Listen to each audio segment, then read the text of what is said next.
the art of 1v1s. Beat your opponent every time.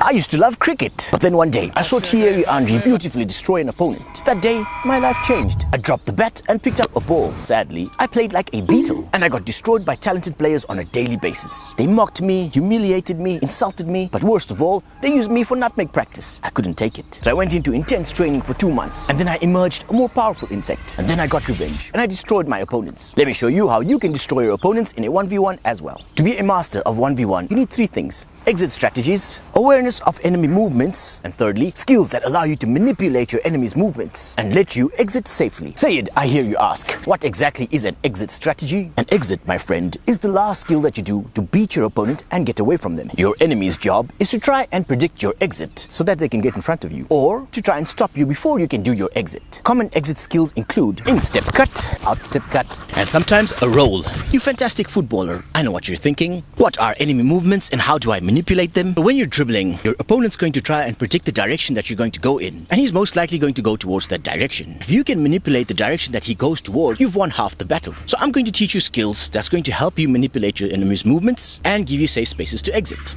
Let's start. Let's assume that you have no abilities, no close control, no skills, you're slow. A crab has more skills than you, so what do? First of all, tell yourself that you're a glorious footballer, because you are. And since we're a beetle right now, I cannot move towards our opponent. We'll have to wait for them to come to us. We'll use body language and their own movements to beat them. We're going to set some traps. Body language is the most basic form of a feint. If I angle my body this way and I lift my leg up like this, it looks as if I'm going to pass. Now, if I can successfully fool him, he's most likely going to go for the tackle over there. Instead of passing, I can cut this way. Since we're a beetle right now and our opponents think we're weak, they're most likely going to confidently charge into the tackle, and we will use this against them. And when your opponent goes for the tackle, there'll be a moment where he will commit to the tackle. And the thing is, at that point, he cannot actually change his direction, which will open up a small window of opportunity. You will exploit that moment. So when my opponent comes straight towards me, I will angle my body towards my dominant side. For me, that's my right. I'll angle my body this way. I will shape my body so that it looks as if I'm going to pass or run. So I'll bend down slightly and I'll lift my leg up. And then I will wait for the right moment. And that moment is when he goes in for the tackle. At first, it might be hard to predict this, but with experience, you'll be able to pick these up quickly. And usually when someone moves in for a tackle, they'll either speed up or they will change their pattern. If they're moving slowly, they might just speed up for the tackle, or they might change direction. If I successfully fool him with my body language, he's most likely going to move into that direction, which leaves this angle over here free for me. So as he goes for the tackle, I will cut this direction and I will run. We'll be doing the instep cut to do the exit. To do the instep cut, first angle your foot outwards like that. And then we will do a sudden change in direction like this. Be a snapping movement like that. You have to do it kind of quickly to try and get power. We will make contact around our toe bone area. So it's important that we don't do the cut and stay in one place. After you do the snap, you want to transfer all of your weight onto your attack leg. You lift your support leg up so that all your weight gets transferred onto your attack leg, because this will allow you to start running straight away. It's not just about beating the opponent, you have to get away as well. So we will snap, we will burst off using the same foot and run. Right about now, you might be feeling excited and you want to go and try this against your opponent. Hold on, buddy, we'll get there. Before you try it against an opponent, you first need to master it in training. So practice this instep cut 50 times a day until you've mastered it. Make sure to keep the ball close to your foot so that you're ready for action. I want you to practice this with an imaginary opponent. Imagine your opponent coming towards you in this direction. Then imagine him going in for the tackle. As soon as your imaginary opponent commits to the tackle, cut and burst. Now this is a simple skill to learn, but your timing on this has to be impeccable. The reality is, the less skills and abilities you have, the more you have to rely on things such as timing. When you have more skills, you can rely less on timing because you'll be manipulating your enemy's movements. The second skill I want you to learn is this, a simple 3-step skill. It's going to be the same as the previous skill that we learned. As opponents coming towards us, we're going to angle our body outwards like this, but this time we're going to play a bit with his mind. And since I'm in this direction and my leg is up, it looks as if I'm going to pass or run in this direction. But instead, I'm going to pull the ball back, which will confuse him a little bit, because then he'll be like, okay, should I go towards this direction here, or is he going to move there? And then I pull the ball back again, further confusing him. This will most likely make him commit to this tackle over here because his brain is overwhelmed right now. As soon as I visibly can see him going towards this direction, I quickly snap and I run. For this skill, you actually have to start when he's a bit further away. You have to give yourself time to be able to complete this move. So usually when your opponent is about 2 meters away, that's when you can start doing this movement. Now feel free to do the first 2 skills slowly. The pulls. When you're doing the pull, you're actually going to watch your enemy's movement. Then when he gets about half a meter from you, you will quickly do the snap. notice the change in speed when I do the snap. Make sure you try and do it as close to the opponent as possible. When my opponent is very close to me, about a meter or half a meter away, and I do the Instep Cut, when he commits to the wrong direction, he will have no time to recover, at which point I have completely beaten him. First, use the sole of your foot around the toe area. Flick your ankle backwards like this. Flick.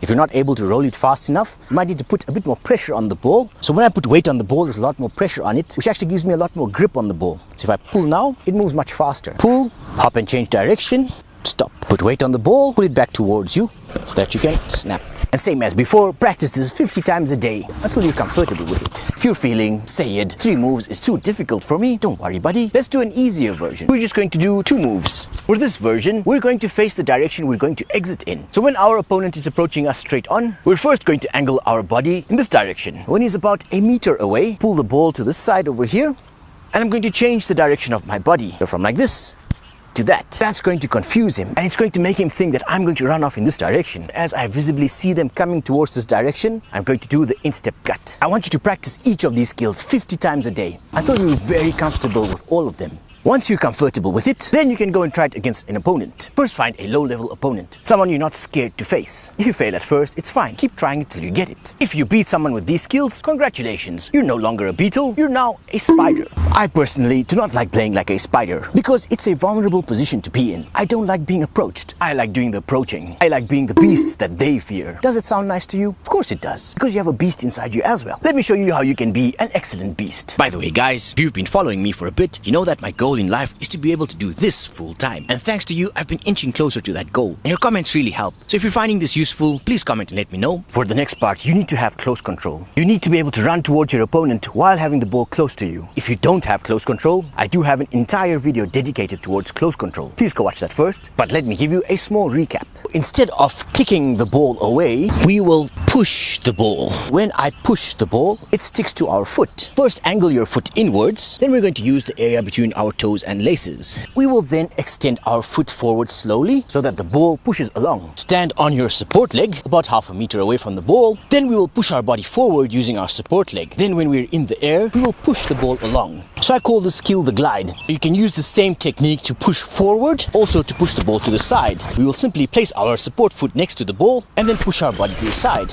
If you want to move towards your inside, you can change the direction of your body and glide. If you still want to face straight and move towards your inside, then a nice way to do this is by using the move which I call the drag, where you simply use your instep part of your foot, angle your foot outwards, touch the ball around the toe bone area of your foot, pull your body to the side using your support leg, like that. As you pull your body, you push the ball along, dragging it with you. Once you have the ability to move towards your opponent, something interesting is going to happen. You are going to create imaginary lines. These imaginary lines will be mirrored by your opponents. Let me show you from a top view. So this is you, the superstar, and this over here is your opponent. If you move towards the left of your opponent, you create an imaginary line towards the left. Your opponent has to mirror this and move in a diagonal as well. They also have to match your speed, so the faster you move, the faster they have to move. We're going to use your enemy's movement and their speed against them. When you glide, you push the ball. When you do a cut, you don't have to push the ball. You can hit the ball. The transition between the glide and the cut is usually a very quick change in pace. And this change in pace will help you throw your opponent off as well. We will first learn the Outstep Cut. If we had to try and dodge our opponent without the ball, I would first step on the side of my opponent, which kind of throws him off a bit, and then quickly dash towards the side. We're going to use the same concept, but now we're going to do it with a ball. First, stand on your support leg.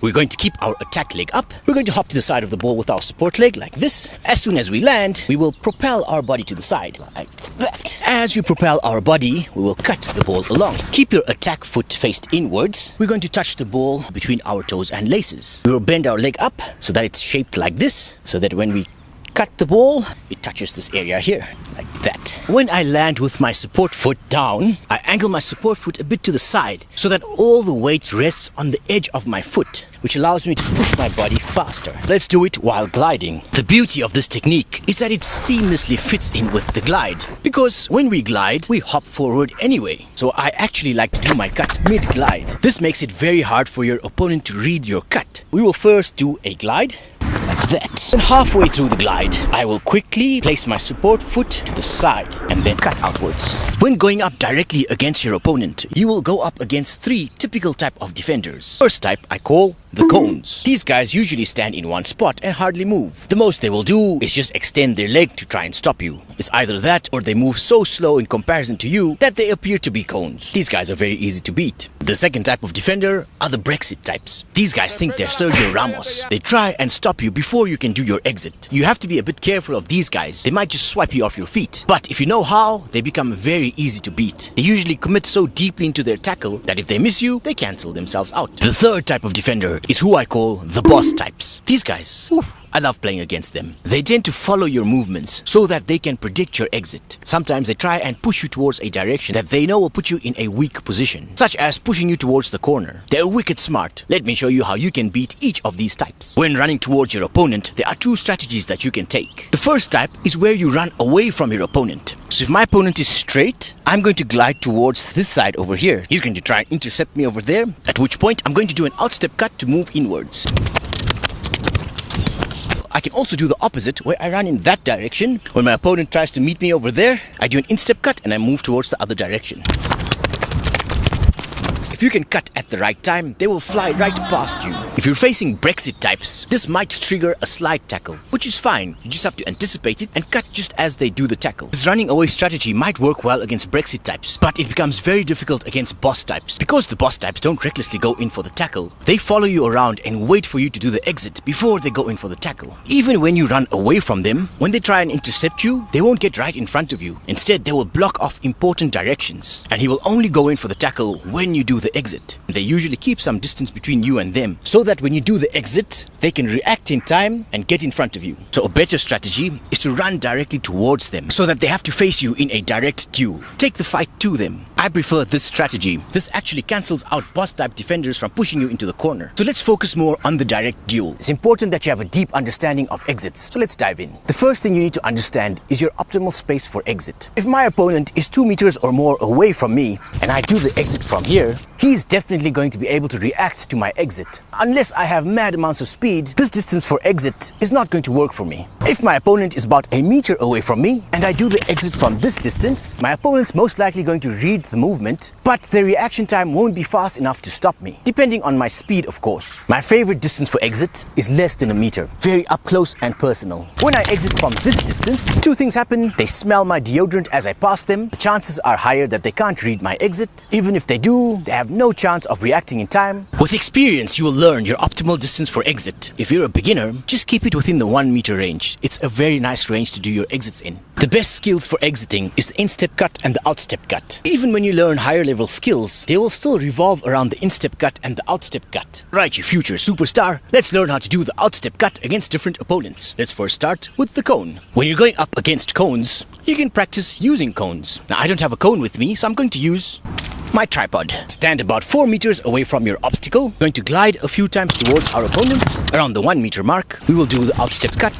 to exit to the right. Sometimes you might not have 4 meters to run towards your opponent, so it's important that you can do it from a short distance as well. Place yourself 2 meters away from your opponent, do 1 glide forward, and then do the outstep cut. Now let's do the instep cut against a cone. It's the same technique as I showed you before. First, angle your body towards the inside, and then we will snap our foot and cut towards the outside. But this time we'll do it with a glide. We will first glide forward. Because it's more difficult to change the angle of your body while you're gliding, we're first going to step in front of the ball. We're going to angle our body towards our inside, and then we'll do the cut towards our outside. Because the ball rolls forward, by the time we do the cut, it will be in front of us. So practice this from 4 meters away from your opponent, and then 2 meters away from your opponent. Alright, you destroyer, let's learn how to beat the Brexit types. The problem with the Brexit types is that they will lunge at you without any warning, which can take you by surprise. These players love to get physical, and sometimes they charge towards you, so you lose your speed advantage. But the nice thing is, if you can anticipate their tackle, beating them becomes very easy. But when we approach the Brexit type players, we have to do it tactically, and we have to wait for them to make the first move. And since these guys are not predictable like the cones, so training with a cone is not going to help. We have to be a lot more creative. The best best way to practice creativity is with our imagination. We'll be approaching our opponent slowly. We first need to be able to glide slowly and then do a quick change in pace. To glide slowly, we're going to take shorter pushes. So at a moment's notice, we can burst. So to practice this, we're just going to glide around randomly with short steps. And then imagine your opponent coming towards you. And imagine the moment where he goes for the tackle. And then do the outstep cut. You can also bait the Brexit type player to make the tackle in a wrong direction. To do this, we will create fake lines, which will bait them to tackle in the wrong direction. To create a fake line, we will first glide directly towards our opponent. We do a few soft pushes towards his direction, then we will change our direction as we get closer to him. This will create a fake line this way. The Brexit guys will most likely tackle at this point. And as soon as I see them go for the tackle, I'll do an instep cut. Run towards them first. You're close to them, about 2 meters away. Start changing your direction. So I'm going to go forward and then diagonal. And then do a sudden and quick cut. Another style you can use, drag the ball towards your left to bait your opponent in. As soon as they go for the tackle, you do an outstep cut. To do it against the boss types, we're going to have to crank up our speed. The boss types typically move backwards because they want to create a distance between you and them, so that when you do the exit, they have enough time to react. And they're always waiting for your exit, so they will only commit when you do the exit. The thing is, when you do the exit, you're actually at your most vulnerable because you've committed to that exit. If they can predict or react to your exit accurately, then you'll be the one in trouble. So what do we do when they start giving themselves some space? We close that gap with speed. So a nice strategy is to create fake exits. One great move is the outstep to instep cut. This is not the same as gliding towards the side and then cutting inwards. For this, we'll actually do the outstep cut, then the instep cut straight away. So you actually do the hop and cut inwards. So let's first do it with a still ball. Stand on your support foot, hop next to the ball and cut outwards. Then you step next to the ball with your support foot so that you're facing the outside. Then straight away extend your foot out and cut inside. Practice this instep outstep until you're used to it. You will do this when you're about a meter from your opponent. If he's running backwards, you need to glide towards him until you've covered that distance. When you're about a meter from him, that's when you'll do the skill. Glide at a medium to fast pace. Enough for you to cover the distance between yourself and your opponent. Don't go at full speed. You're going to lose control. Your exit will be at nearly full speed. Now I will teach you an even faster skill, the drag step cut. We first angle our foot outwards. We'll keep our weight on our support leg. We will use this to hop to the side. As we hop, we will drag the ball along. It's a push motion, and then we will step next to the ball. This step perfectly sets you up to do the outstep cut. So the weight on my support leg will help me push my body towards the outside. This move works best when you're about 1.5 meters away from your opponent. First, practice this with a still ball. Then practice it with a medium-paced glide against an obstacle. Then practice against imaginary opponents.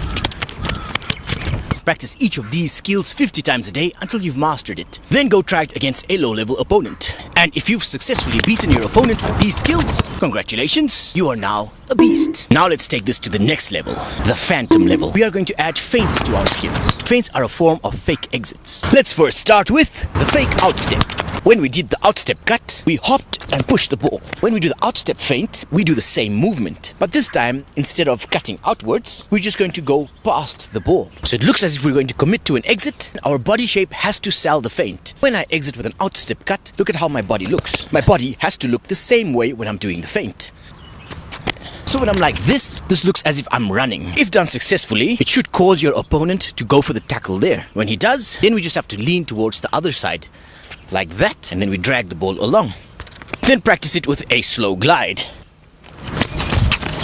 Now let's up-level this skill. Let's do Messi's La Croqueta. Once you've mastered the outstep fake, all we're going to do after the outstep drag is use our support foot to stop the ball. So all you have to practice now is the shifting of your weight and stopping the ball. When you do the drag, your weight is on your support leg because our attack leg is dragging the ball to the side. We will quickly shift our weight onto our attack leg. So like this. Push, shift, stop. Extend your support leg as far as you need to stop the ball. So if your opponent's there, you do the feint. If they go towards this tackle, you do the shift. You've beaten your opponent and the ball is by your feet, ready for you to do the next skill. Now practice this with a slow glide. Now I'm going to teach you a very easy feint. It doesn't require much effort. I call this the lazy leg. So before you do the outstep cut, we're going to hover our leg on top of the ball for a little bit. So first you hop, Bend your leg like this. Your body's face slightly away from the opponent. The ball is always at my center when I do this. So I'm not far away from the ball. The ball is still at my center. And then you swing your leg to the side to cut. I can also hop a few times to try and bait the player to make a move. As soon as I make a move, I hop to the side and cut. To be a successful phantom, you want to mix it up. In a match, you want to do basic cuts, a combination of these cuts, and throw in feints as well. This will always keep your enemy confused. Each of the skills that I taught you builds on one another. Now, there are literally hundreds of combinations that you can do at each level. I do have a course where we go through a lot more of these skills. Going forward, I'll be adding a lot more advanced skills to this course. If you're interested, please go check it out at www.ballerskills.com. Otherwise, you can comment and let me know any specific skill that you want to learn, and I'll make a dedicated video on those skills. Now, you might be wondering, Sayed, why your belly so fat? That's because I work a full-time job and I'm sitting most of the time. I also love chocolate. And because my fitness isn't at 100% right now, my success rate with 1v1s has dropped to about 85 to 90%. When I was a professional athlete and trained on a daily basis, my success rate was somewhere around 98%. So fitness plays a big part in 1v1s. So you might be wondering, Sayed, when I dribble, where do I look? Me personally, I always look at my opponent's feet. When I'm gliding with the ball, I might actually look up and around so I can see my surroundings. When I engage in the 1v1, I always look at my opponent's feet. I'm actually not looking directly at the ball. I'm sort of looking in a space above the ball. When I look at this angle, I'm looking there, but I can still see the ball in my peripheral vision. That's enough for me to glide and do cuts. So keep your head down, but your eyes slightly up. When you're a complete beginner, don't worry about this. Practice looking at the ball. Because you have to get used to the movement, you have to build the ball-eye coordination. Once you've built that, you'll find that you can actually look up and dribble, and you will still have the coordination. So once you're at a good level, start practicing by looking above the ball. I have an almost 180-degree view of the space around me. That's all for today. I'll see you in our next training session. Goodbye.